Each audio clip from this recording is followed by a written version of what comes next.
आज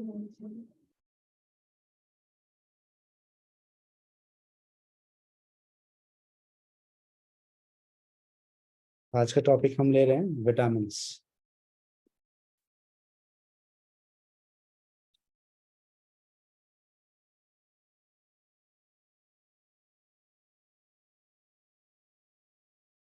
good evening everyone. आज का हमारा सेशन है अलग अलग विटामिन्स को समझना, उसके क्या काम है, बेसिकली क्या वो करता है और उसकी डिफिशियंसी से हमारी बॉडी में क्या प्रॉब्लम्स आ सकती हैं। तो नॉर्मली विटामिन्स को दो कैटेगरी में डिवाइड किया गया है। एक जिनको हम कहते हैं फैट सॉल्युबल होते हैं और दूसरा जो कि वाटर सॉल्युबल होते हैं। फैट सॉल्युबल और वाटर सॉल्युबल का मतलब क्या है? जो पानी में घुल के आते हैं और दूसरा जो फैट में घुल करके आते हैं। तो उनके लिए उन विटामिन्स के लिए फैट का होना एक इम्पॉर्टेंट फैक्टर है, but not necessarily. I will give you an example.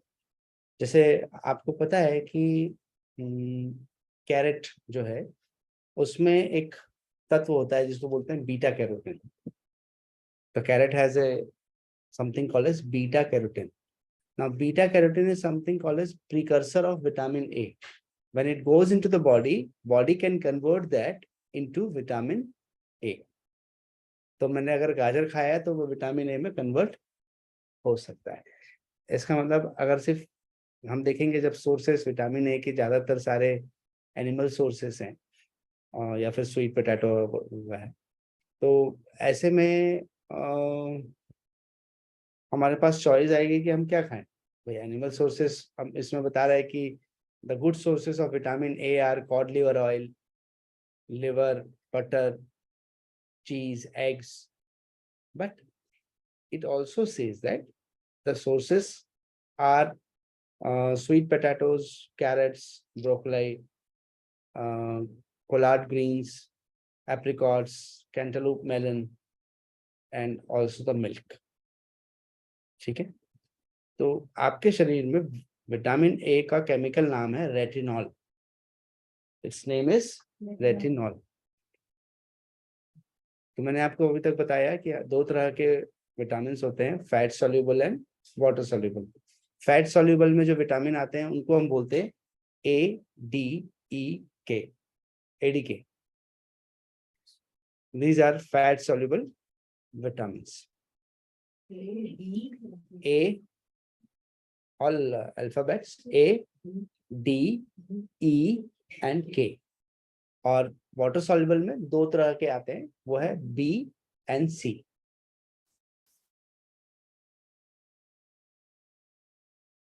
कितना सोच समझ के नाम किया होगा ना।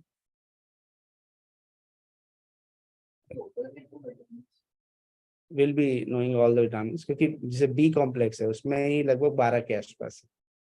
सी एज ऑफ इज 1, बट उसके अलावा 4। तो देखेंगे तो बी जितना मैंने 6 नाम बताए इतना ही है, पर बी के बहुत सारे सब क्लासिफिकेशन जो लगभग 12 के आसपास है। 12 में से कुछ मिसिंग है। ठीक है। तो vitamin A which is also called as retinol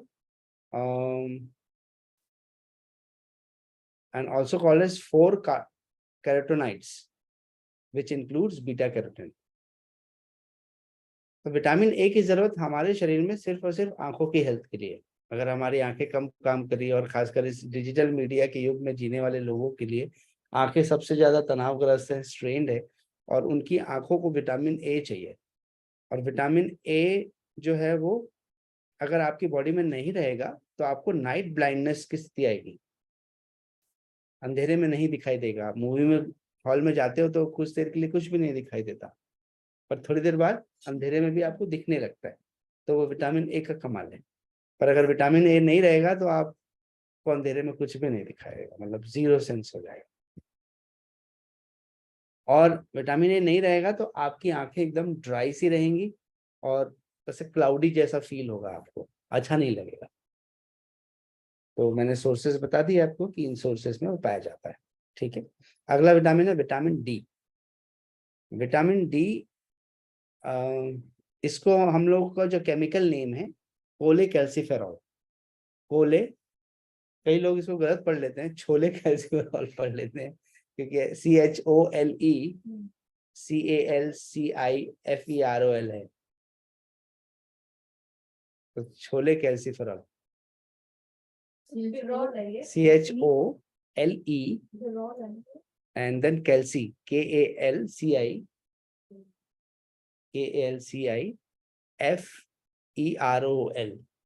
whole calciferol, also called as ergo calciferol. Ergo, तो विटामिन डी का ergo calciferol and whole calciferol. और विटामिन डी हमें चाहिए, हमारे शरीर में जो भी कैल्शियम है, फास्फोरस है, उसको बोन में डिपॉजिट करवाने के लिए हमको विटामिन डी चाहिए। मतलब कैल्शियम इन द बॉडी, उसको एक्शन में लाने के लिए हमको विटामिन डी चाहिए। तो विटामिन डी नहीं होगा तो कैल्शियम एक्शन नहीं करेगा, और अगर पैराथार्मोन नहीं होगा तो विटामिन डी एक्शन नहीं करेगा। भगवान ने कहाँ कहाँ कैसा कैसा कनेक्शन बना के रखा हुआ है। थायराइड के नीचे बनाया है पैराथायराइड ग्लैंड, पैराथायराइड से निकलता है पैराथार्मोन, और पैराथार्मोन नाम का जो हार्मोन है वो आपके शरीर में विटामिन डी के लेवल्स को मैनेज करता है। तो पैराथार्मोन डिस्टर्ब होगा तो विटामिन डी भी डिस्टर्ब होगा, और विटामिन डी डिस्टर्ब होगा तो कैल्शियम, फास्फोरस, मिनरलाइजेशन सब इफेक्ट हो जाएगा। तो मतलब कहाँ कहाँ किसका किसका कंट्रोल छोड़ के रखा हुआ है। अब आप सोचे कि एक तो हार्मोन के इम्बैलेंस से क्या प्रॉब्लम आएगी, तमाम प्रॉब्लम्स आएंगे। एक प्रोटीन की डिफिशियंसी से क्या प्रॉब्लम आएगी, तमाम प्रॉब्लम्स आएगी। शरीर में हार्मोन्स नहीं बनेंगे, एंजाइम्स नहीं बनेंगे। अगर किसी को प्रॉपर विटामिन डी नहीं मिलता है, अगर बच्चों में ये देखा जाए तो बच्चों में जो उनकी बोन्स होती हैं वो सॉफ्ट हो जाती हैं। नॉर्मली बोन्स कैसी होती है, कड़ी होती है, हड्डी जो है वो हमेशा कठोर होती है। पर बच्चों में अगर विटामिन डी ना हो तो उनको दो कंडीशन बताई गई है, बचपन में पढ़ा होगा आप लोगों ने, रिकेट्स एंड ऑस्टोमलेशिया। उसमें उनके घुटने उठने ऐसे बेंड हो जाते हैं बिकॉज ऑफ, क्योंकि ठोस नहीं है तो सॉफ्ट है, तो वो धीरे धीरे पूरा ऐसा बेंड हो जाती है। कैसे पाऊं मैं ये विटामिन डी? तो इसके पहला सोर्स है exposure to ultraviolet rays from the sun. जब हमारे शरीर पे सनलाइट पड़ती है तो हमारा शरीर विटामिन डी बनाता है, और विटामिन डी बाद में बॉडी में एक्शन करता है। बट अगर हम लोग सपोज ऐसी कंट्रीज में रहते हैं जहाँ पर सनलाइट होती नहीं, अब आप कनाडा और ऐसी जगह पे जाओगे जहाँ पर मतलब गर्मी में भी सनलाइट बहुत ही मिनिमम होगी, और वहाँ पर टेम्परेचर कम होगा, या एंटार्क्टिका जैसे चले जाओगे जहाँ पर होता ही नहीं है सन, तो वहां पर तो विटामिन डी बन नहीं पाएगा। जैसे लोगों के साथ होता क्या है, जैसे ही बरसात आती है तो बदली छाने के कारण से धूप निकलती नहीं है। धूप निकलती नहीं है तो उन दिनों पे व्यक्ति को बॉडी में कठोरता, बॉडी पेन और ये सब आती है वेजिटेरियंस में, क्योंकि विटामिन डी उनकी बॉडी में डिफिशिएंट हो जाता है। अब 4 महीने तो आएगा नहीं, बट फिर भी कुछ ऐसी चीजें हैं जिसमें विटामिन डी होता है, जैसे फिश, एग्स, लिवर, वो भी बीफ का लिवर, मतलब बफेलो लिवर, एंड मशरूम्स जो लोग खाते हैं, तो mushroom also has a rich amount of vitamin D. नहीं, फैट soluble है।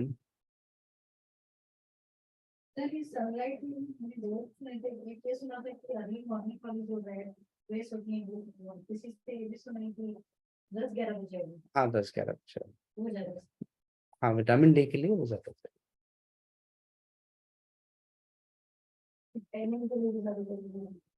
टैनिंग के लिए तो अब जब गर्मी बहुत ज्यादा तेज हो जाएगी तब तो फिर टैनिंग हो जाएगी। बट मेरे हिसाब से अगर आप 7 से 11 के बीच का सनलाइट सहन कर सकते हो, कितने मिनट का सनलाइट, कितनी देर तक, एटलीस्ट 15 to 20 मिनट्स, 30 मिनट्स। जो होता है जब पेन बारिश में लगे तो उसका कनेक्शन, हाँ उसका कनेक्शन है। विटामिन डी लेवल्स लो हो जाते हैं, इसलिए कई बार हमको सप्लीमेंट लेने के लिए बोलते हैं, क्योंकि हम कहाँ से ला के दें, नॉनवेज वो खाएंगे नहीं, तो फिर हमको उनको सप्लीमेंट के रूप में ही देने के लिए एडवाइस करते हैं। ठीक है, विटामिन डी के बारे में कोई सवाल नहीं। अगला है विटामिन ई। मैं इसके 2 नाम है पर एक ही बताऊंगा। टोकोफेरॉल, टोको, टोको से याद रखो, टोको, टोकोफेरॉल।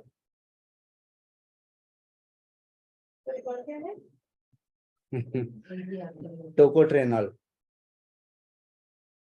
आप पूछो। Tocopherol and tocotrienol. कैल्शियम भी डॉक्टर लोग साथ साथ दे रहे हैं, हाँ तो ले ये लो, कारण है। यही कारण, क्योंकि क्या होता है जब थायराइड और पैराथायराइड ऊपर नीचे है ना, बहुत ही कम डिस्टेंस पे वो है, तो जब थायराइड डिस्टर्ब होता है तो पैराथायराइड भी डिस्टर्ब होना नेचुरल है।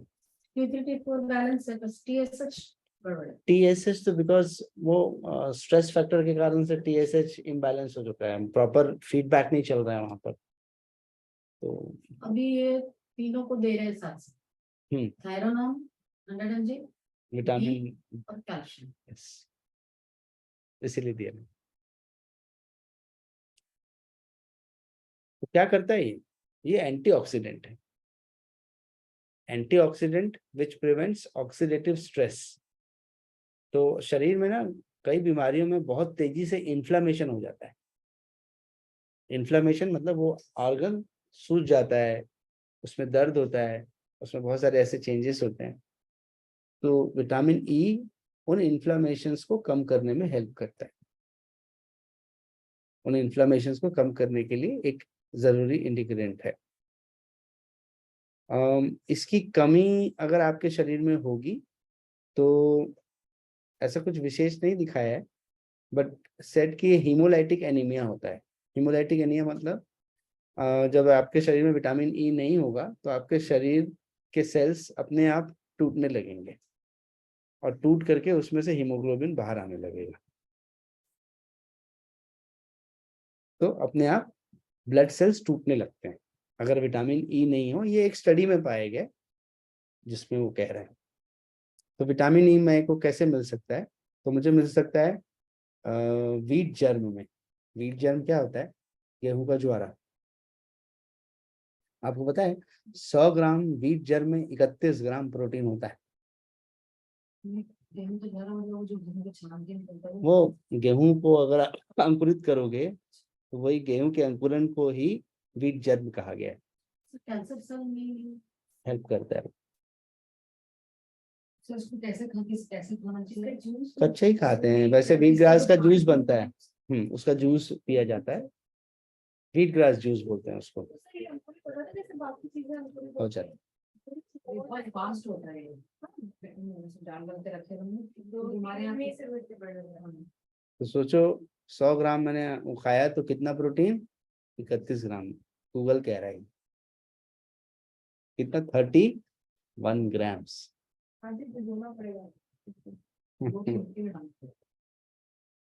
पेड़ जैसे होता है। ज्वारा बोलते हैं तो ऐसे ही होता है। हाँ बाकी अंकल चीज ऐसे हो जाए। ये भी हो जाएगा। अगर आपको वीट ग्रास बनाना है तो वैसे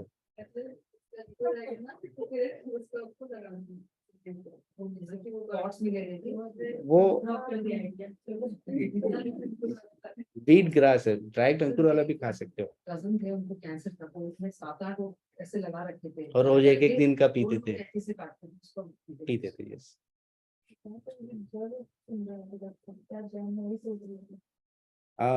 तो wheat germ, kiwi, almonds, eggs, सारे तरह के नट्स, सारे ग्रीन लीफी वेजिटेबल्स एंड सभी तरह के वेजिटेबल ऑयल्स।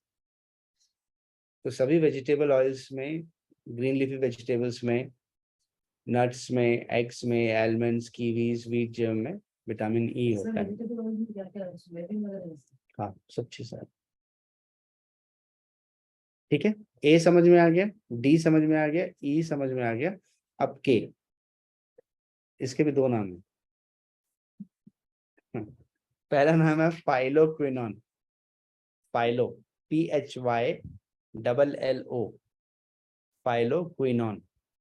Quinone, QUINONE। और ओसिंजी के लिए दूसरा नाम है मैनाक्विनोन। मैनाक्विनोन, फाइलो और मैना।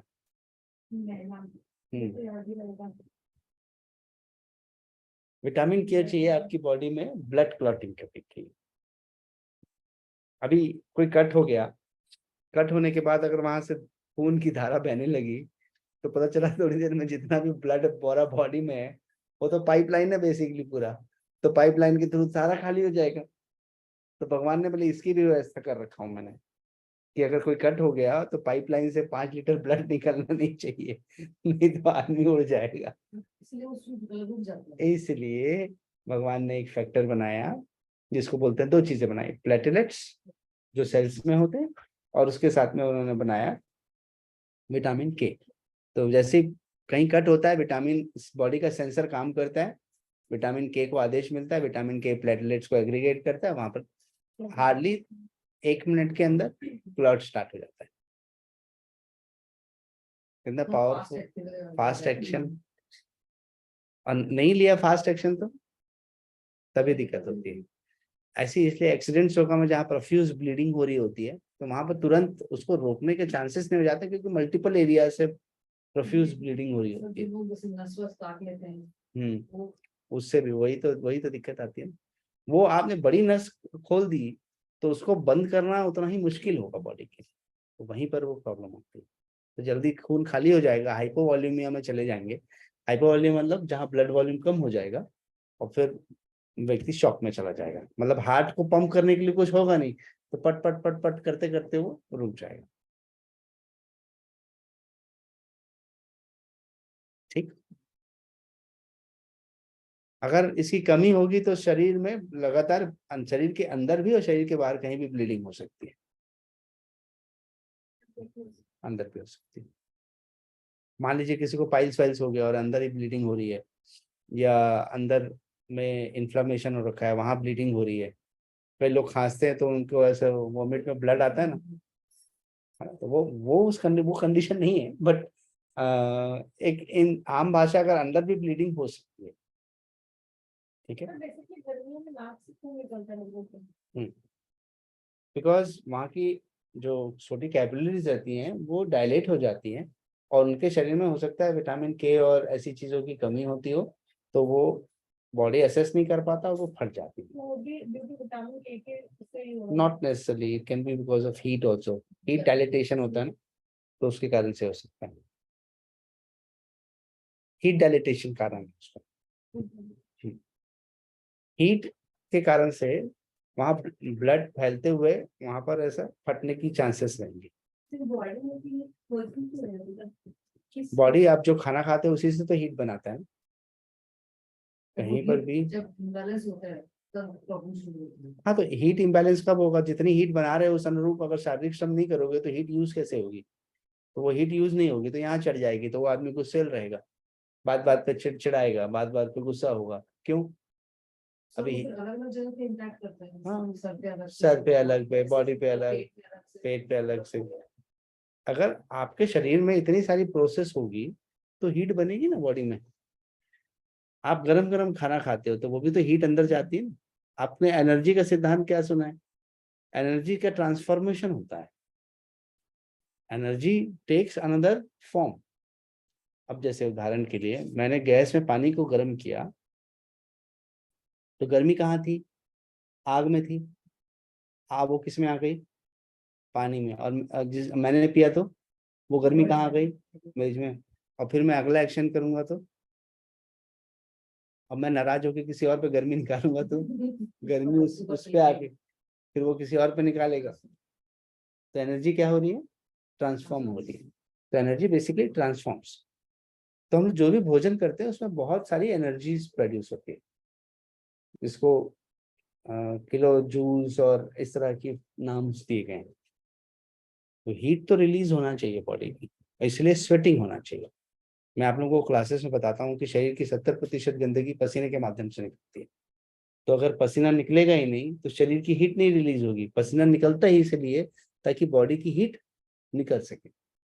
अगर पसीना नहीं निकलेगा, मैं दिन भर एसी के रूपी बंद कमरे में बैठा रहूंगा, कई बार तो मैं पंखा चालू करना भी भूल जाता है।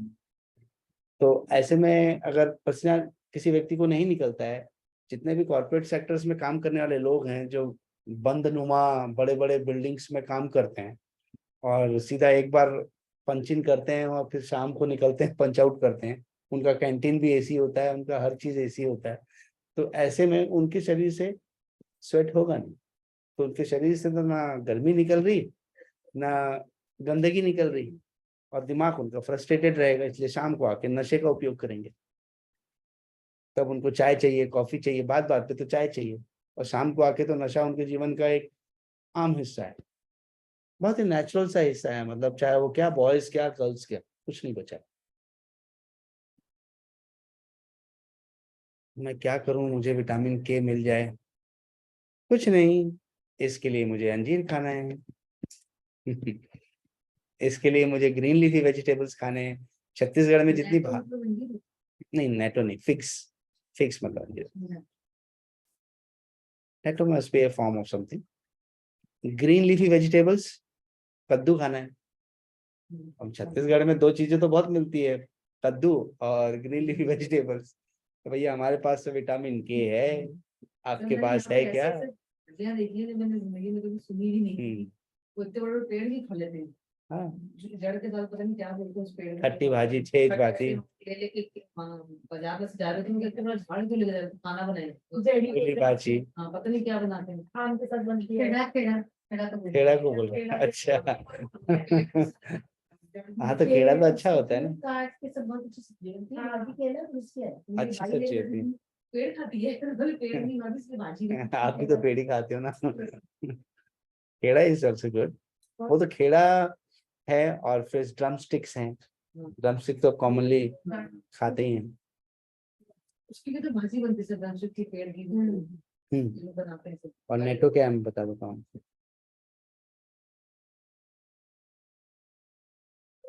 सारे टाइप की भाजी दिल्ली में हमने 4-5 भाजी से पालक मिर्च मेथी सरसों। NATO is a Japanese food made from whole soybeans, which has been fermented with Bacillus subtilis wow. It is basically served as breakfast food with rice in Japan. इसको सर्व करने के लिए they use mustard and soya sauce, and sometimes Japanese also use bunching onion. So natto is basically Japanese food. Natto.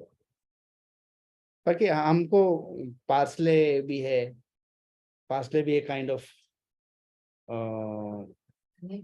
हाँ yes. ठीक है, तो vitamin के मिल जाएगा मेरे को, ए मिल जाएगा, डी भी मिल जाएगा, धूप ले लूंगा मैं। अभी कई लोग आते हैं ना, तो मैं 10-11 बजे से बाहर धूप में निकल के ऐसे खड़ा रहता हूँ, और सामान्यतः व्हाइट शर्ट पहन करके ज्यादा, क्योंकि ज्यादा एब्जॉर्प्शन बचाएगा। तो दैट्स द बेस्ट वे। अब हम बाकी समय तो हम काम कर रहे हैं, तो हमें तो नहीं मिलने वाले, तो थोड़ा 10-20 मिनट जैसे ही टाइम मिलता है, तो I prefer doing that, because that is, आपको उसके बाद फिर आप काम करने बैठते हैं तो आपकी एनर्जी 4 गुना बढ़ जाती है। और उसके बाद मेरे जो काम है वो 4 घंटे के काम में 1.5 घंटे में कंप्लीट कर लेता हूँ। मतलब इतना बेहतरीन फॉर्म ऑफ एनर्जी है एक बार आपको एनर्जी मिलती है तो ये चारों विटामिन मिल गए तो सब ठीक है। बट अभी इनसे जरूरी विटामिन आएंगे हमारे पास। जैसे ये रोज लेना जरूरी है विटामिन डी के लिए, हम लोग वीक में 2-3 बार ले रहे हैं तो स्टोर हो रही हमारी बॉडी में, ऐसा नहीं रहता। देखिए स्टोरेज तो होगा, ऐसा नहीं है कि स्टोरेज नहीं होगा, स्टोरेज होगा, बट आपको सोर्स से कनेक्ट तो रहना पड़ेगा। सोर्स से कनेक्ट नहीं रहेंगे तो सोर्स खत्म हो गया तो फिर आपकी बॉडी में प्रॉब्लम आनी। तो आप कोशिश करिए कि धूप से क्या प्रॉब्लम है, अगर एक बार दिन, हाँ तो फिर बाद में हॉस्पिटल में जाके टाइम निकालेंगे, कैसा करेंगे? तो आप बोले टाइम नहीं मिल रहा है, टाइम नहीं मिल रहा है तो फिर हॉस्पिटल ही चले जाना, वहीं टाइम ले लेना। एक हॉस्पिटल में जाने से ज्यादा टाइम बच जाता है ना। तो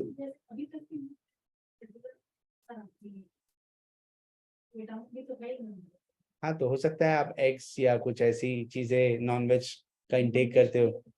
हाँ तो आप ये सब चीजें, तो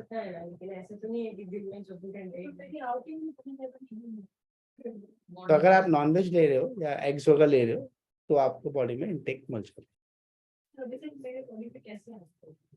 कुछ ले नहीं रही हूँ, नॉनवेज ले रही हूँ, ना धूप में भी मेरा कोई ज्यादा नहीं। ऐसा नहीं है, देखिए धूप का मतलब ये नहीं है कि आपके शरीर में आपको एकदम डायरेक्ट धूप पड़ेगी, तो वैसे भी तो लाइट पड़ रही है ना। लाइट तो मुझ पर अभी भी पड़ रही है, मैं किसी भी जगह पढ़ रहा हूँ, लाइट तो मुझे पड़ेगी।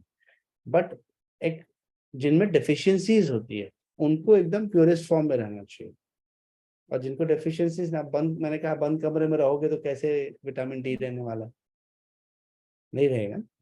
और आपको ऐसा लग रहा है, पर आप हो सकता है जो आप दूध ले रहे हो, जो आप कई चीजें, हम चॉकलेट्स खाते हैं, कई चीजें हम पेस्ट्रीज और क्रीम्स और चीज, ये सब चीजें खाते हैं, उसमें भी तो विटामिन डी होता है ना। तो विटामिन डी होता है, पर वो फूड प्रोडक्ट्स में आ जाता है आपके शरीर में। धूप से नहीं आया तो क्या आएगा, फूड प्रोडक्ट्स से आ जाएगा। कई चॉकलेट जिसमें कहीं ना कहीं करके बटर या ऐसी क्रीम्स मिले होंगे तो उसमें विटामिन डी आ जाता है। जो चीज एनिमल सोर्सेज से बन रही है, या क्रीम फॉर्म से बन रही है, या फैट या ऑयल फॉर्म से बन रही है, उसमें विटामिन डी आ जाता है। नहीं तो मैंने आपको बताया था, मेरा एक फ्रेंड है जो आजकल विटामिन डी फोर्टिफाइड राइस बेचता है। तो वो विटामिन डी लेता है और कनकी लेता है और उसको मिक्स करता है, मिक्स करके कनकी विटामिन विटामिन डी अलग से दवाई के रूप में। उसका दवाई का ही काम है, उसका मेडिकल शॉप है टाटीवन में, भारत माता स्कूल के सामने। तो मेन काम वो मेडिकल शॉप से शुरू किया था, बाद में उसने इसमें एंटर कर गया। तो कनकी में मिला देता है? हाँ, उसको मिला के फिर से उसको पीसते हैं, और फिर प्रॉपर व्हीट शेप में उसको फिर से उसको मशीन से बाहर निकालते हैं। और फिर उसको जो नॉर्मल चावल होता है, 40 किलो चावल में उसको 5 किलो मिला देते हैं, तो चावल की क्वांटिटी भी बढ़ जाती है और उसमें विटामिन डी भी आ जाता है। उसको ब्लेंड काम करता है और बेसिक हाँ, नहीं, ब्लेंडिंग का ही काम करता है, क्योंकि वो उसको मिक्स करने के लिए उसी सोर्स में वो रहेगा, तो वो उसके साथ मिक्स हो जाए। उसका काम ही इसी चीज का ही, फोर्टिफिकेशन ऑफ राइस बोलते हैं। हो सकता है आप ऐसे राइस खा लिए हो। हाँ, बट क्या होता है, जैसे गवर्नमेंट क्या कोशिश कर रही है, ये सब गवर्नमेंट की स्कीम्स है बेसिकली, उसके तहत वो प्रोडक्शन कर रहा है। तो गवर्नमेंट की स्कीम्स का मुख्य है कि हमको न्यूट्रिशनल फूड देना है लोगों को। तो ये सारी जो सप्लाईज होती हैं गाँव के लिए, वो गवर्नमेंट स्कीम्स के अंतर्गत में ये सब चीजें आती हैं। तो ये लोग प्रोडक्शंस करते हैं और उनको दे देते हैं, वो मिक्स करते हैं, अपना काम चलाते हैं। यस। अभी हम लोग ने पढ़ा फैट सॉल्युबल विटामिन के बारे में। अब हम पढ़ रहे हैं water soluble. Water soluble vitamin में पहला नाम है B complex. B complex, complex मतलब यहाँ पर बहुत सारी दुकानें हैं, ठीक। तो सबसे पहली दुकान जो है बी की, जिसको बोलते हैं B1, B1, और इसका नाम है, केमिकल नेम है थायमिन।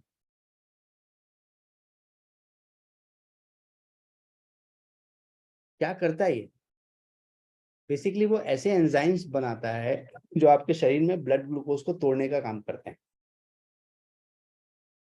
ऐसे एंजाइम्स बनाएगा जो ब्लड ग्लूकोज को फर्दर प्रोसेसिंग में जरूरी होते हैं, जो break down the blood sugar. तो अब थायमिन नहीं रहेगा तो ब्लड शुगर टूटेगा नहीं, ठीक है। तो ये किसमें पाया जाता है, ये पाया जाता है पोर्क, ईस्ट, पहले नॉन वेज सोर्सेज बता रहा हूँ, पोर्क और east. Pork is a pig meet, yes.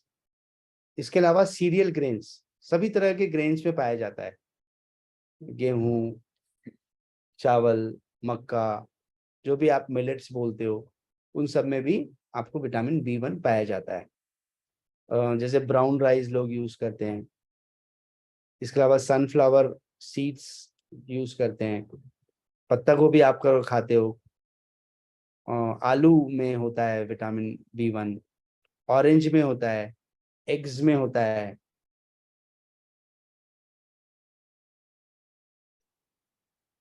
तो इतने सारे सोर्सेस में हमको विटामिन B1 मिल जाता है, मतलब एग्स में तो ऑलमोस्ट सारी चीज, सारे विटामिन, हाँ, सारे विटामिन पर उसमें विटामिन जी।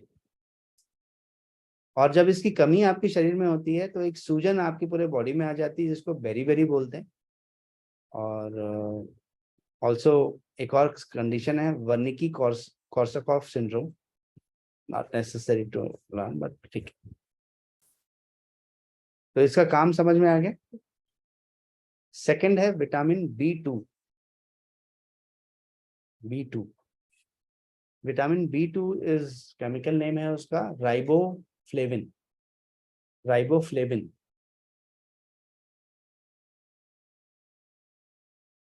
इसका काम है शरीर के सेल्स की ग्रोथ और डेवलपमेंट। पहला काम है शरीर के सेल्स की ग्रोथ और डेवलपमेंट, और दूसरा काम है ये भोजन को मेटाबोलाइज करता है। ये रहेगा तो भोजन प्रॉपरली मेटाबोलाइज होगा। मेटाबोलाइज मतलब, मेटाबोलाइजेशन का दो मतलब होता है, एक है एनाबोलिज्म और दूसरा होता है कैटाबोलिज्म। निर्माण या विध्वंस। शरीर को मान लो एमिनो एसिड्स का पूल मिला है, उसको नया प्रकार का अपने एमिनो एसिड बनाना है, तो वो निर्माण हुआ, मेटाबॉलिज्म हुआ। और जैसे किसी चीज को नष्ट करना है तो वो कैटाबॉलिज्म हुआ, इसकी जरूरत नहीं है, इसको समाप्त करो, तो उसको कैटाबॉलिज्म हुआ। तो metabolism is two way process. तो फूड के मेटाबॉलाइजेशन के लिए आपको विटामिन B2 चाहिए। किसमें पाया जाता है ये? केले में पाया जाता है। ठीक है, ग्रीन बीन्स में पाया जाता है। इसके अलावा कॉटेज चीज में मिल जाता है, दही में मिल जाता है, एग्स, फिश, मीट, इन सब में मिल जाता है।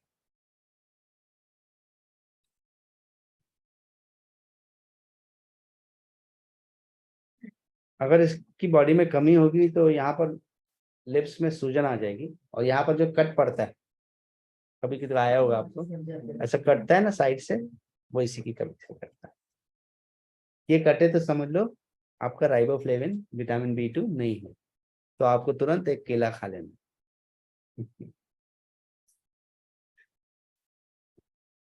खाते हो क्या आप लोग केला, या बहुत कैलोरी कॉन्शियस है? एक, वजन बढ़ता है सब।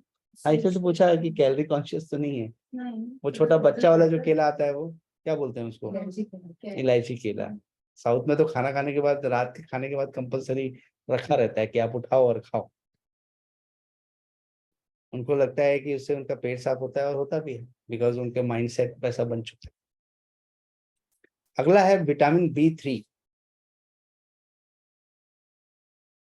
इसका केमिकल नेम है नियासिन। नियासिन,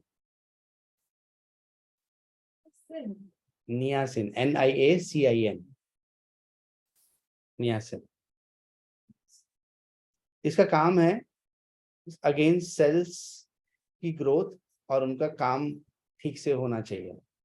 तो they promote cell growth and their work, कि सेल को जितना भी काम करना है वो सेल उसको अच्छे से काम कर पाएगा। और इसकी कमी होगी आपके शरीर में तो एक कंडीशन होगी जिसको बोलते हैं पेलाग्रा, और जिसके कारण से आपके शरीर में डायरिया, स्किन रैशेस और इंटेस्टाइनल अपसेट की प्रॉब्लम होगी। तो अगर आप चाहते हो कि आपके शरीर में किसी भी तरह के इंटेस्टाइनल अपसेट ना हो, तो उसके लिए आपको खाना पड़ेगा हरे हरे टमाटर, भाजियों में डाल करके। मतलब हरे टमाटर नहीं, मतलब टमाटर।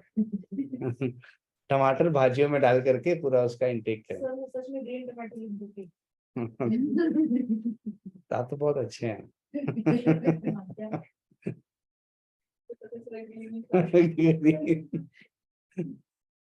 तो टमाटो जैसे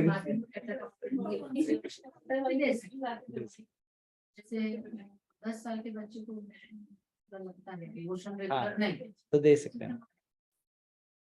तो टमाटर, ग्रीन लीफी वेजिटेबल्स, इसके अलावा गाजर भी खा सकते हैं आप। तो ये तीन के अलावा मैं ऑप्शन बता देता हूँ आपको। आप मिल्क, एग्स, चिकन में भी ये पाया जाता है। इसके अलावा मैं और ऑप्शंस बता देता हूँ आपको। Nuts, seeds, tofu and lentils, दालें।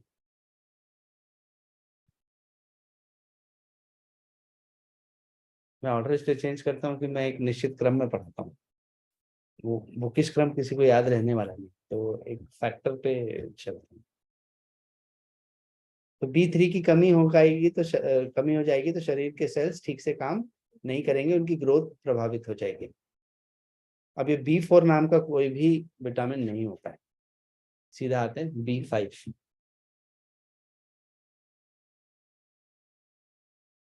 अभी तक हमने 3 जान लिए ना, B1, B2, B3। सर एक क्वेश्चन, हाँ, सर ये B3 में डायरिया के अलावा कोई स्किन चेंजेस और इंटेस्टाइनल अपसेट, जो पेलाग्रा के बेसिकली सिम्टम्स हैं, जो मैंने उसकी कमी से होने वाली तकलीफ के सिम्टम्स हैं ये।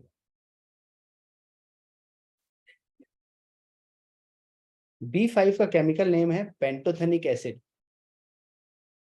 Pantothenic pantothenic acid.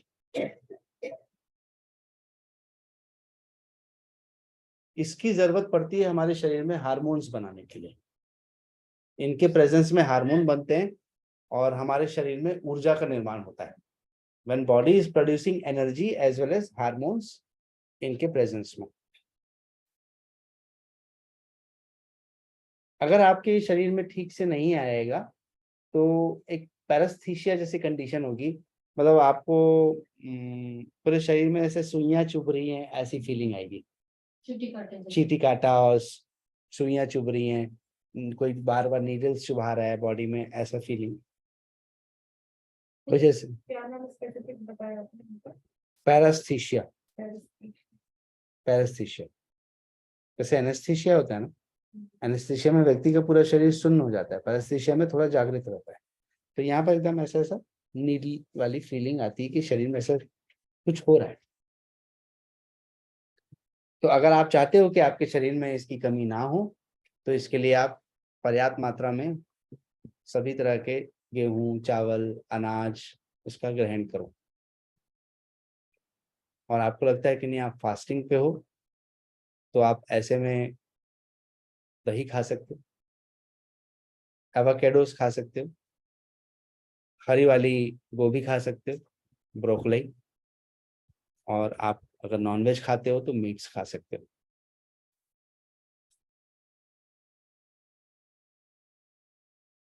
तो आप लोगों को क्या लग रहा होगा कि जो लोग ऐसे नॉनवेज और जो खाते होंगे उनके शरीर में तो कोई डेफिशिएंसी नहीं होती होगी, ऐसे ही सोच रहे होगे आप लोग। सब में तो मामूली है। हाँ, तो उनके शरीर में कोई डेफिशिएंसी नहीं होती होगी, ऐसा नहीं है, उनके शरीर में भी डेफिशिएंसी होती है। हम लोग के शरीर में ज्यादा होता है।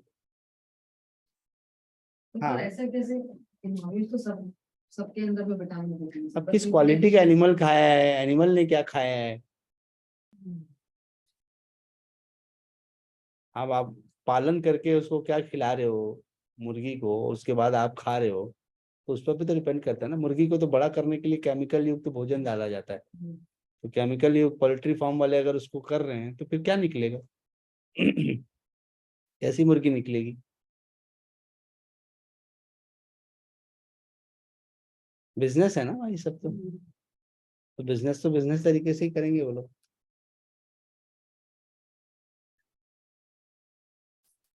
ठीक है, अब आता है नेक्स्ट विटामिन B6। B6 को कहते हैं केमिकल नाम पायरिडॉक्सिन।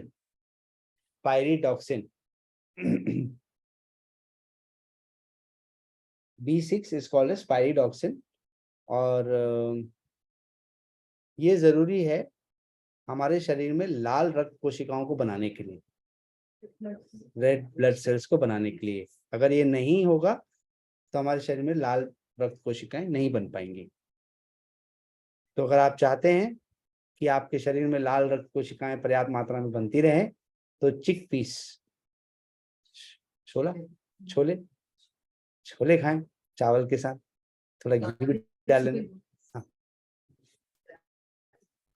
आप छोले पसंद नहीं आते तो आप बनाना खाएं, आपको बनाना भी पसंद नहीं आता तो आप नट्स खाएं, नहीं तो आप बीफ लिवर खा सकते हैं, बीफ खा सकते हैं अर्थात squash. Let me just check.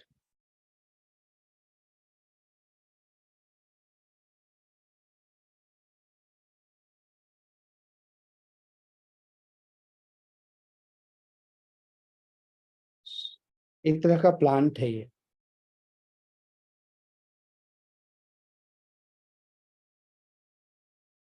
मैग्नोलिपोसिडा, एक तरह का प्लांट है जो बटरनट इंक्लूड करता है, स्पेगेटी, ऐसी चीजें इंक्लूड करता है। मेरे ख्याल से यहाँ इंडिया में कम पाई जाती है, बट उसमें एक है पंपकिन, मतलब पंपकिन उस ग्रुप में आता है, स्क्वैश ग्रुप में आता है, पंपकिन है उसमें।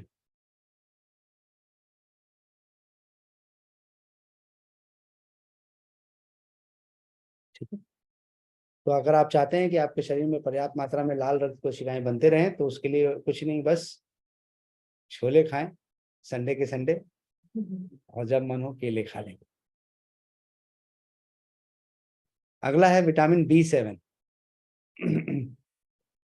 B7, B7 का केमिकल नेम है बायोटिन।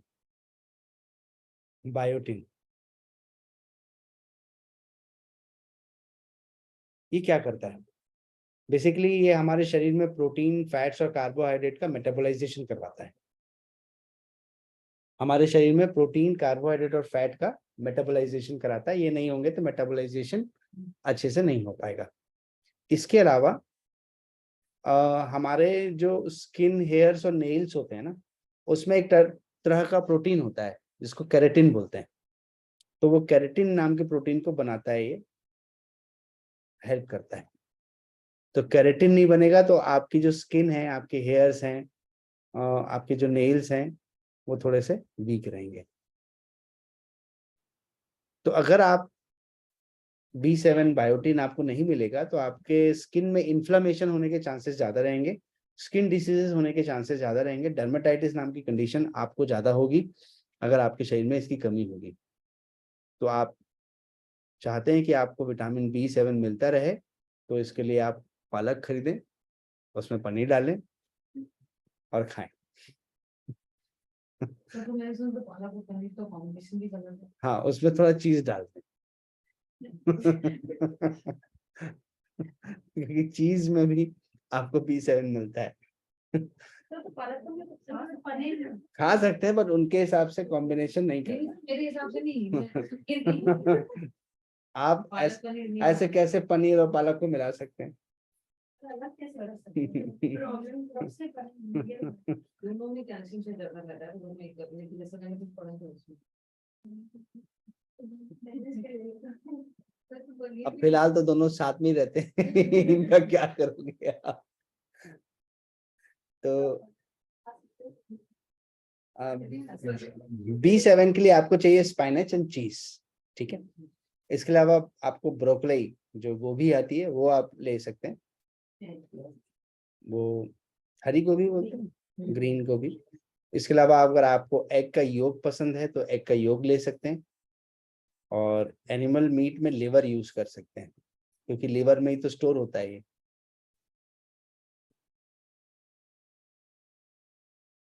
हम ठहरे शुद्ध शाकाहारी ब्राह्मण, शुद्ध शाकाहारी ब्राह्मण, और हमारे सामने है वेजी में दम है, दिख रहा है ना, दम है, दिख रहा है भैया, मेरे को तो पालक में काफी दम दिख रही है। नॉनवेज लेना मजबूर नहीं है। हाँ, वेजी से भी वही रिजल्ट। मैं एग्जैक्टली कल यही समझाया मैंने कि प्रोटीन के लिए बताया गया कि कंप्लीट और इनकम्प्लीट प्रोटीन होता है, तो हमको ये भी बताया गया है कि सारा कंप्लीट प्रोटीन एनिमल सोर्स में पाया जाता है, बट जो प्लांट्स में पाया जाता है वो इनकम्प्लीट प्रोटीन होता है। बट दो तरह के इनकम्प्लीट प्रोटीन को मिला के कंप्लीट प्रोटीन बन जाता है। जहाँ पर हमने कल एग्जांपल पढ़ा था कि चावल और राजमा अगर मिला लें तो वो एक कंप्लीट प्रोटीन बन जाएगा। सर वेजिटेबल्स और एनिमल्स में मैंने देखा कि वेजिटेबल्स का रेशो आपने कम ज्यादा कर लिया तो बॉडी में कोई चेंजेस ज्यादा नहीं बनते, लेकिन नॉनवेज अगर थोड़ा किसी ने ज्यादा खा लिया या कम एज के बच्चे ने लिया हाँ, तो तुरंत साइड इफेक्ट।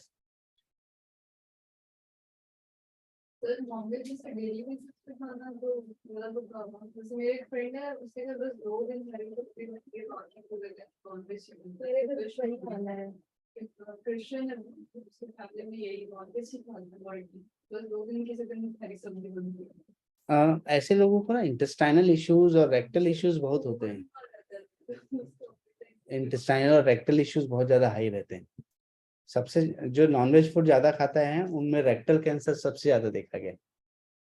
रेक्टम का cancer is seen to in the people who eat lot of non vegetarian food, specially ये जो प्रोसेस्ड फूड्स होते हैं, जो ब्रांड्स बेचते हैं, जो स्टोर्ड होते हैं, बल्कि, और I don't want to name the brands, but जो आप अभी मॉल्स में जाओगे तो जो ब्रांड्स एक्टिव हैं वो उसी तरह की चीजें बेचते हैं। Sir that is to time भी मुझे नॉनवेज का थोड़ा लंबा लगता है। बट नेचुरल है। हाँ, तो वो भूख फिर कम लगेगी, उसके बाद कुछ खा लिया तो फिर गड़बड़। भूख तो लगती नहीं है नॉनवेज खाने के बाद। शेर तो लगभग 18, 20, 36 घंटे तक कुछ नहीं खाता। तो शेर अगर नहीं खा रहा है, शेर जैसा जानवर अगर कुछ नहीं खा रहा है, तो शेर को अगर पचाने में टाइम लग रहा है, जिसके, अगर मैं आपको बता दूं, उसके शरीर से जो एसिड निकलता है ना, शेर के झपट्टे में प्रॉब्लम नहीं है, शेर के मुंह से जो एसिड बाहर फेंकाएगा पूरा चेहरा आपको ऐसे जला के राख कर देगा। तो वो नहीं पचा पा रहा है। उसके अंदर जो एसिड निकलता है वो चेहरे को बर्न कर देगा, इतना पावरफुल होता है उसका लायन एसिड। और हमारा एसिड वैसा होता नहीं है, हमारा एसिड वेजिटेरियन फूड्स के हिसाब से बना हुआ है, तो वहीं पर दिक्कत जाती है, उसको टाइम ज्यादा लगता है। बट मैंने देखा लोग सुबह नॉनवेज खाए हैं, फिर दोपहर में भी खा रहे हैं, फिर रात में भी खा रहे हैं, पच रह नहीं रहा है, और फिर अगले दिन फिर खा रहे हैं। तो प्रॉब्लम उनके शरीर में है, बट वो खाऊं खाऊं वाली जो आदत है वही प्रॉब्लम है। कैसे छोड़ूं मैं ये हैबिट, ये खा लूं वो खा लूं। और चाय लोगों से नहीं छूटती। आज एक सज्जन अपनी पत्नी के साथ बैठे हुए थे मेरे साथ, तो बोले मैं अपने घर में ना सबको समझा समझा के थक गया कि बिस्किट मत खाओ, बिस्किट मत लाओ, बट ये लोग मानते नहीं। सर आप कुछ अच्छी बातें बताओ आप। तो मैंने कहा बेसिकली बिस्किट कल्प्रिट नहीं, कल्प्रिट चाय, बिस्किट के साथ ही होती है। क्योंकि वो चाय के साथ ही एग्जिस्ट करती है। तो आप चाय पी रहे हो इसलिए आप बिस्किट खा रहे हो, आप चाय नहीं पियोगे तो बिस्किट भी नहीं खाओगे, क्योंकि आपके दिमाग में ये भी बैठा हुआ है कि खाली पेट चाय नहीं पीते इसलिए biscuit comes into add on. और फिर बिस्किट घर पे रखना आसान है, मेरे लिए भी आसान है, आपके लिए भी आसान है। कोई भी फ्रेश चीज बना के रखूंगा तो 7-8 दिन बाद तो वो एकदम कैसी अजीब सी हो जाती है। डब्बा खोलो दो खा लेते हैं। हाँ, और पार्ले जी तो इतना बिकती है पूरे मार्केट में। भले उसने क्वांटिटी कम कर दी, पर 5 रुपए का 5 रुपए में बेचता है आज तक। 20 साल 25 सालों में उसने अपने 5 रुपए के बढ़ाया नहीं। अच्छा नहीं, लोग उसको पानी से भी खा लेते हैं। हाँ, अच्छा है ना, जिसको एनर्जी चाहिए उसको तुरंत तो एनर्जी मिल जाती है ना। क्या करें, कई बार यही खाना पड़ता है, अवेलेबल नहीं है। आप सोचो जो लोग जवान लोग काम करते हैं ग्लेशियर्स वगैरह में और ऐसी जगह में, तो वहां तो पूरा जम जाता है। जूस वूस जाता है ना यहाँ से, तो वो जूस लिटरली बर्फ होके जम जाता है, उसको ऐसा ठोकोगे पीटोगे तो नहीं पी सकते आप। हीट करना, हीट करते हैं फिर वो खा पाते हैं। खाना भी एकदम कड़ा हो जाता है, मतलब आप आलू लोगे ना तो आलू अंडे से भी कड़ा हो जाता है। उन लोगों का आलू को ऐसे काट नहीं सकते, उसको उसको बॉईल होने में भी टाइम ज्यादा लगता है। क्या करें, तो वैसे में बिस्किट ही खाना पड़ता है हम लोगों को। इसके बाद आता है B8 नहीं होता, तो आपने देखा B4 भी नहीं था और B8 भी नहीं है, B9 है सीधा। B9 सबसे जरूरी है, और B9 को कहते हैं फॉलिक एसिड। बहुत जरूरी है, इसके बिना जीवन अधूरा है, क्योंकि ये आपके शरीर में वो बनाता है जिससे आपका शरीर बनता है, DNA और RNA। DNA और RNA जिससे आपका पूरा शरीर बनता है। DNA आपकी पहचान है। डीएनए डीऑक्सीजेनेटेड एसिड और आरएनए राइबो न्यूक्लिक एसिड।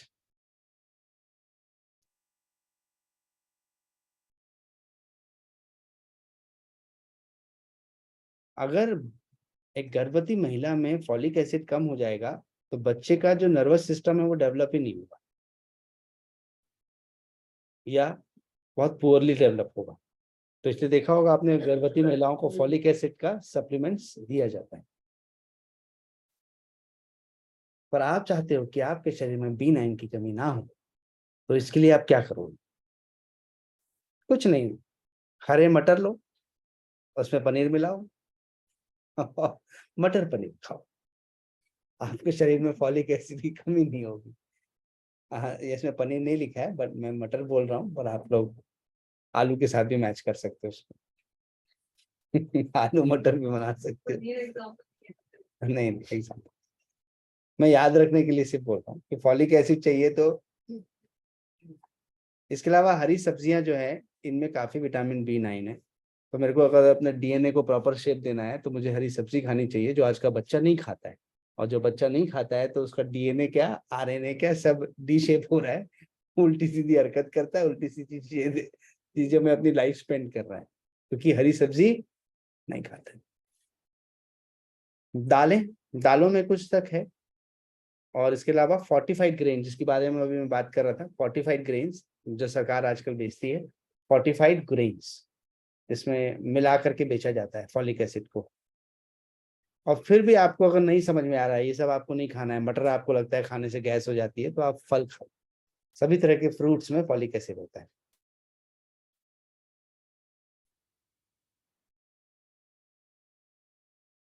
तो आप हो सके तो बच्चों को एक फ्रूट खिला दें, ताकि उनके जीवन का आप हेल्प कर सकें, उनको उनके DNA बनाने में आपका भी योगदान। लेकिन एक साइकोलॉजी में समझ रहा है कि अगर पेरेंट्स खा रहे हैं तो वो बच्चा क्यों नहीं खाना चाहता, मतलब ऐसा क्या टेस्ट बर्ड में चेंज आते हैं? मीडिया, मेरी नीस है और मुझसे कोई पूछा आपको फेवरेट आपकी सब्जी क्या पसंद है आपको, तो शी ऑलवेज यूज्ड टू से लौकी एंड मूंगा। मेरे कोई छोटा बच्चा, लोग हैरान रहते हैं कि इतना छोटा बच्चा कैसे बोल रहा है लौकी और मूंगा, मतलब हमने उसको सिखाया नहीं है, उसको बचपन से वो पसंद है। और आज भी मतलब वो जाके हमारे खुद से ये बोलती है लौकी बना दो या मूंगा बना दो, पता नहीं क्यों है लौकी ऐसा। usually बच्चों को पसंद नहीं आती है, उसका उसकी अच्छी रिक्वायरमेंट चीज है ना लौकी तो बहुत तो अच्छा मतलब ऐसा क्यों, मतलब कि बच्चे नहीं खाना चाहते? मीडिया ओरिएंटेशन में हम लोग का, जो हम लोग इतना एडवर्टीजमेंट देखते हैं ना, मैगी से लेकर के चॉकलेट्स का लेकर के। कैसे करें? देखो, जब बच्चे छोटे रहते हैं ना, तब उनको आप बहुत कार्टून चैनल्स दिखाते हो, और उन कार्टून चैनल्स में वही चीजें, एडवर्टीजमेंट्स आते हैं जो बच्चों के मतलब की चीजें होती हैं, बड़ों के मतलब की ज्यादा एडवर्टीजमेंट्स नहीं आते। तो उसमें खाने पीने की चीजें और यही सब चीजें डिस्प्ले होते रहता है। जितने कार्टून से आप देखे, डोरेमोन जैसे लोगों को देखो, तो वो अपने माँ बाप के साथ कैसे गंदा बिहेव कर रहे हैं। तो आपका बच्चा भी क्या सीख रहा है कि माँ बाप के साथ हम ऐसे बातें कर सकते हैं। तो आपने जितने ऐसे इन चीजों को कार्टून आप दिखाते हो, वो कार्टून से बेसिकली उनका एंटरटेनमेंट नहीं करवा रहे, आप उनको गलत व्यवहार सिखा रहे हो। वो अपने माँ से कैसे बात कर रहे हैं। कोविड में उसने पूरा टाइम डोरेमोन ही देखा, उसके बोलने के तरीके से लग रहा था कि वो डोरेमोन बन गया है मतलब वो लिटरली डोरेमोन जैसे क्लास में बिहेव करने लगते हैं, वो इतना उसके पर हावी हो चुका तो कहते हैं ना कि संगत का असर तो होगा। आप जिस चीज में संगत में रहेंगे, उस चीज का असर आपके व्यक्तित्व पर दिखेगा। इसके बाद B9 के बाद B10 और B11 नाम के दो कोई हार्मोन्स, विटामिन नहीं है। तो नहीं है, 4 गायब है, 8 गायब है, 4 गायब है, 8 गायब है, और 10-11 भी गायब है। सीधा आते हैं B12। मजा आ जाएगा। B12 तो मेरे जीवन का सबसे बड़ा एक इम्पोर्टेंट फैक्टर लगता है, क्योंकि ये नर्वस सिस्टम को हेल्दी बनाता है।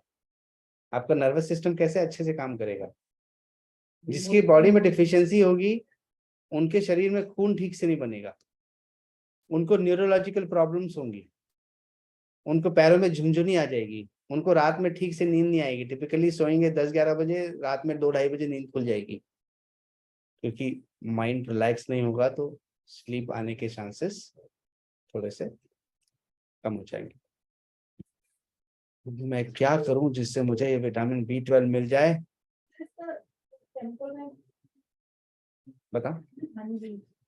साइनोकोबालामाइन, CYANO, COBALAMIN,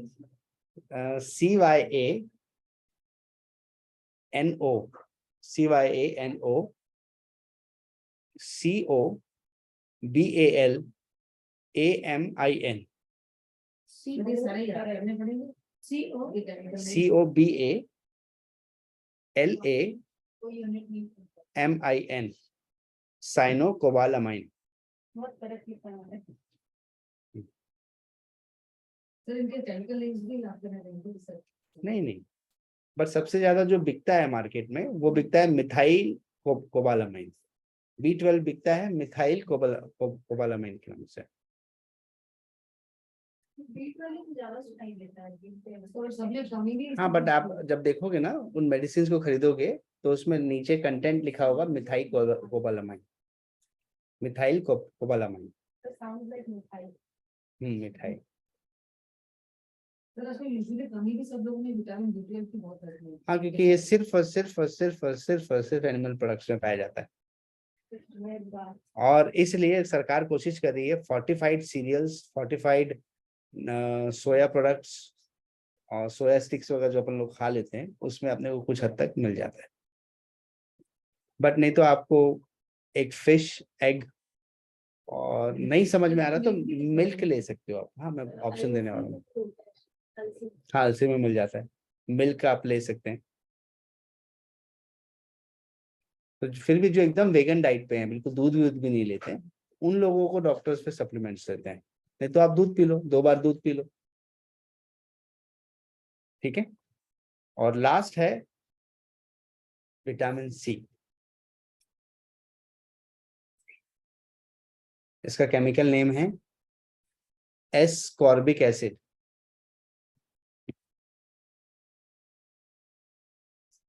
इसका काम क्या है? बेसिकली ये आपके शरीर में बोन फॉर्मेशन का काम करता है। ये शरीर में जब भी घाव हो जाता है उनको हील करने का काम करता है। तो पहला बोन फॉर्मेशन, दूसरा घाव भरने के लिए, घाव की हीलिंग के लिए, तीसरा ये हमारे शरीर में आयरन को एब्जॉर्ब करने में हेल्प करता है। आयरन एब्जॉर्ब होगा तभी तो आपकी बॉडी काम करेगी। चौथा, ये एंटीऑक्सीडेंट है।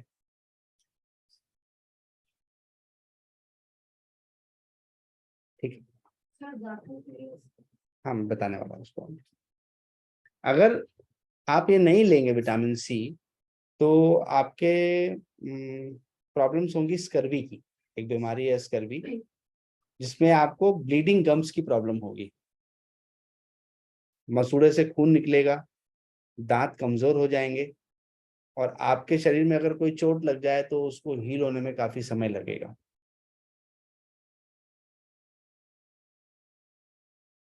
क्या करूं मैं, कैसे इस विटामिन सी को पूरा करूं? तो आपको पता है विटामिन सी के लिए नींबू और आंवला बेस्ट सोर्सेस हैं।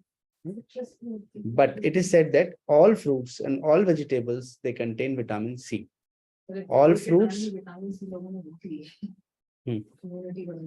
all fruits and all vegetables contain, but cooking will destroy vitamin C.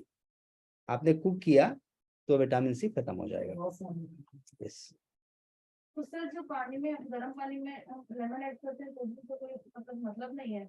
नहीं, हम लोग बोलते हैं गर्म पानी में लेमन को ऐड मत करो।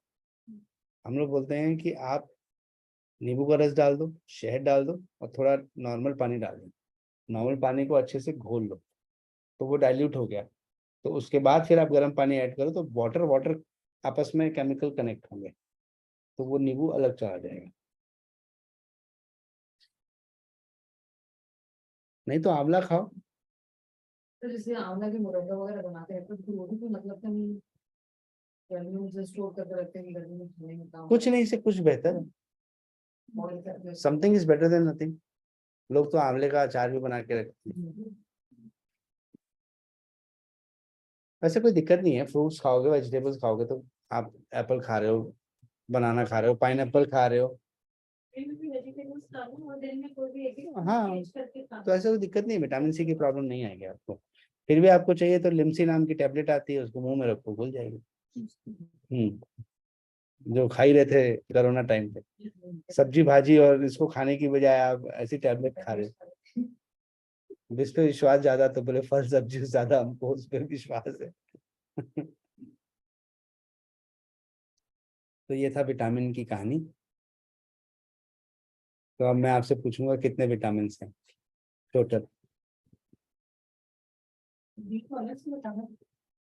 हाँ, बी को अलग से बताइए। बी में तो हमने 4 और 8 हटा दिया, 10 और 11 हटा दिया।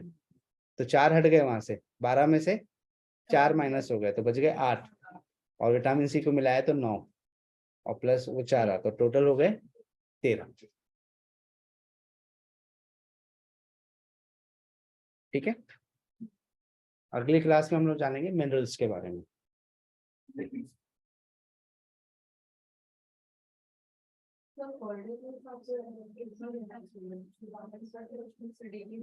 सबका एक आरडीए बना हुआ है, आप एक बार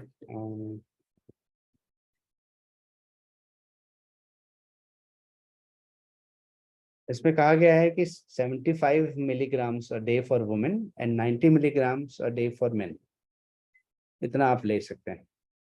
पर प्रेगनेंसी में ये 120 मिलीग्राम के आसपास पड़ता है। ज्यादा से ज्यादा आप 2000 मिलीग्राम तक ले सकते हैं, मतलब 75 तो चाहिए ही एक फीमेल को, बट अगर वो ज्यादा भी खा लेगी तो कोई प्रॉब्लम नहीं है। मेरे को हो सकती है नहीं, किसी को कोई प्रॉब्लम नहीं, विटामिन सी से कोई प्रॉब्लम नहीं, वाटर सॉल्युबल है ना, बॉडी का सेंसर लगा हुआ है, उसको लगेगा ज्यादा हो रहा है तो निकाल के बाहर फेंक देगा वो, उसमें प्रॉब्लम नहीं है।